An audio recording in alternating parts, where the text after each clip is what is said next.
Hello friend, मैं हूँ सुनीता कुशवाहा। मेरा यूट्यूब चैनल पर आप सबका स्वागत है।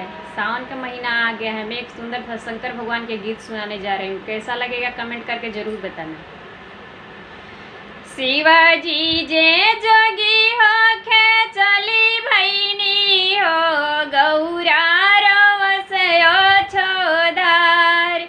शिवाजी जे जोगी हो खेचली भैनी हो गौरा रवसयो छोधार। रौरा तये शिवाजी जोगी हो खेमे हो दीनावा के हो लई है पार। रौरा तये शिवाजी जोगी हो खेमे हो दीनावा के हो लई है पार। तोहारा तये गौरा माई बाप हो दीनावा उहे लई है पार। तोहारा तये गौरा माई बाप हो दीनावा उहे लई है पार।